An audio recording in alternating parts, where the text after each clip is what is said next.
ولی کے پہچاننے کے لیے کرامت شرط نہیں ہے، کرامت ایک ذریعہ ہے، ضروری نہیں ہے۔ کتنے اولیاء ہیں جن کی کرامات ہمارے تک نہیں پہنچی لیکن وہ اللہ کے ولی ہیں۔ سب سے بڑے ولی اس امت کے صحابہ تھے، ان میں سے کتنے کی کرامات ہمارے پاس پہنچی ہیں لیکن ہم انہیں اللہ کا ولی مانتے ہیں۔ تو یہ کوئی شرط نہیں ہے، شرط ایمان اور تقوی ہے، اور باقی احادیث میں مختلف ان کی علامتیں بتائی گئی ہیں۔ الذین اذا رأوا ذکر اللہ، ایمان اور تقوی سے متصف بندگان خدا کی ایک علامت یہ ہے جب تم ان کی صحبت میں بیٹھو تمہیں خدا یاد آ جائے، اللہ کی یاد آنے لگے۔ تو کرامت معیار ولایت نہیں ہے اور شرط ولایت بھی نہیں ہے۔ تھوک کے حساب سے مارکیٹ میں بہت سارے لوگوں کی جعلی کرامات موجود ہیں، تو اولیاء کے لیے ہم عقیدت اور محبت کے جذبات رکھتے ہیں تو پھر مارکیٹ میں 2 نمبر بھی اس کا آئے گا۔ اور ہمیں پتہ ہے غذائی اجناس سے لے کر کے ادویات تک اور دیگر ضروریات زندگی تک کہ اصل کیا ہے اور نقل کیا ہے، تو ہمیں اس میں بھی غور و فکر کرنا چاہیے کہ اصل کیا ہے اور نقل کیا ہے، نہ یہ کہ ہم چند بدطینت لوگوں کی وجہ سے حقیقت کا انکار کر دیں۔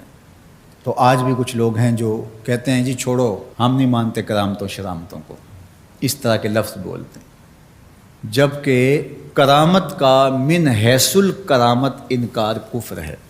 اگر کوئی کہے میں کرامت کو ہی نہیں مانتا تو یہ کفر ہے۔ وہ کرامتیں جن کا بیان قرآن مجید میں موجود ہے، جس طرح آصف بن برخیہ کا تخت بلقیس لانا، حضرت مریم سلام اللہ علیہا کے حجرے میں بے موسم پھلوں کا آنا، اصحاب کہف کا 300 سے زائد سال کا عرصہ سوئے رہنا کھائے پیے بغیر، اور رب ان کی کروٹیں بھی بدلتا رہا، یہ قرآن میں مذکور ہے۔ تو اس کا انکار بھی کفر ہے، قرآن کا انکار لازم آتا ہے۔ اگر کسی کرامت کا بیان حدیث متواتر میں ہو تو اس کا انکار بھی کفر ہے، لیکن ایسی کوئی کرامت نہیں جس کا ذکر حدیث متواتر میں ہو۔ البتہ احادیث مشہورہ اور احادیث احاد میں کرامات کا بیان موجود ہے، تو ان کا انکار بھی گمراہی ہے۔ جس طرح وہ 3 لوگ جو غار میں پھنس گئے تھے، انہوں نے پھر دعائیں کی اور پتھر ہٹا، جریج کا واقعہ موجود ہے، صحابہ کی کرامات موجود ہیں، حضرت عمر کے رکے سے دریائے نیل کا چلنا، اس طرح جو مسلمہ بزرگ ہیں ان کی کرامات کا انکار کرنا محرومی ہے۔ لیکن یہ بات بھی ذہن میں رکھے کہ کرامت اللہ کی طرف سے بندے کو دی جانے والی ایک عزت ہے، لیکن ولی کی زندگی کا مقصود رضائے الہی کی طلب ہے، کرامتوں کی طلب نہیں۔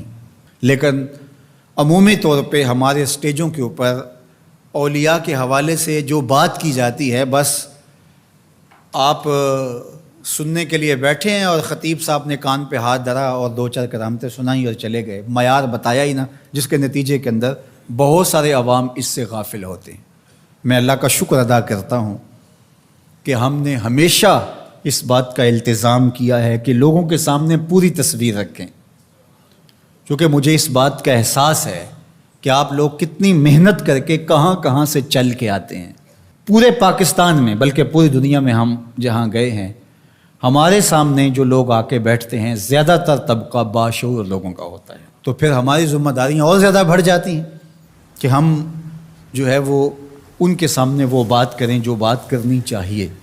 اس منبر سے آپ کو وہ چیز نہیں ملے گی جو عوام کی ڈیمانڈ ہوگی، وہ چیز ملے گی جو عوام کی حقیقی ضرورت ہوگی۔